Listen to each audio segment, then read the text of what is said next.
जय श्री कृष्णा दोस्तों। आइए आज हम अजा एकादशी व्रत की पावन कथा का श्रवण करते हैं।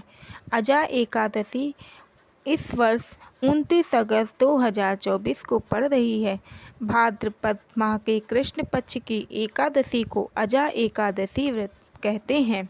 इस व्रत को करने से सभी पाप नष्ट हो जाते हैं। इस लोक और परलोक में मदद करने वाली इस एकादशी व्रत के समान संसार में दूसरा कोई व्रत नहीं है। आइए इस कथा का श्रवण करते हैं। ओम नमो भगवते वासुदेवाय नमः। अब ध्यानपूर्वक इस एकादशी व्रत का महत्व श्रवण करते हैं। पौराणिक काल में भगवान श्री राम के वंश में अयोध्या नगरी में एक चक्रवर्ती राजा हरिश्चंद्र थे। राजा अपनी सत्यनिष्ठा और ईमानदारी के लिए प्रसिद्ध थे। एक बार देवताओं ने इनकी परीक्षा लेने की योजना बनाई।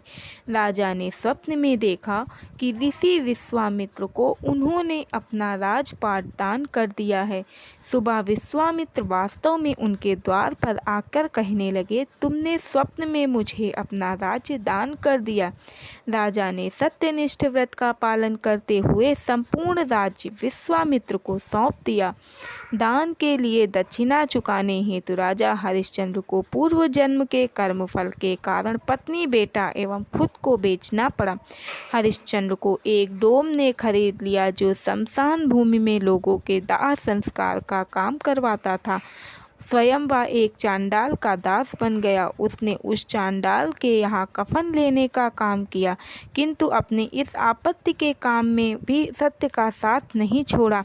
जब इसी प्रकार उसे कई वर्ष बीत गए तो उसे अपने इस नीच कर्म पर बड़ा दुख हुआ और वह इससे मुक्ति होने का उपाय खोजने लगा। वह सदैव इसी चिंता में रहने लगा कि मैं क्या करूं, किस प्रकार इस नीच कर्म से मुक्ति पाऊं। एक बार की बात है, वह इसी चिंता में बैठा था कि गौतम ऋषि उसके पास पहुँचे। हरिश्चंद्र ने उसे प्रणाम किया और अपनी दुख भरी कथा सुनाने लगे।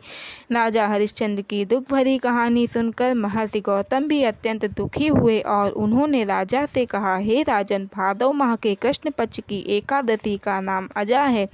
तुम इस एकादशी का विधान पूर्वक व्रत करो तथा रात्रि को जागरण करो। इससे तुम्हारे सभी पाप नष्ट हो जाएंगे, दूर हो जाएंगे। महर्षि गौतम इतना कहकर आलोप हो गए। राजा अजा नाम की एकादशी आने पर राजा हरिश्चंद्र ने महर्षि के कहे अनुसार विधान पूर्वक उपवास तथा रात्रि जागरण किया। इस व्रत के प्रभाव से राजा के सभी पाप नष्ट हो गए। उस समय स्वर्ग में नगाड़े बजने लगे तथा पुष्पों की वर्षा होने लगी। उन्होंने अपने सामने ब्रह्मा, विष्णु, महेश तथा देवेंद्र आदि देवताओं को खड़ा पाया। उन्होंने अपने मृतक पुत्र को जीवित तथा अपनी पत्नी को राजसी वस्त्र तथा आभूषणों से परिपूर्ण देखा।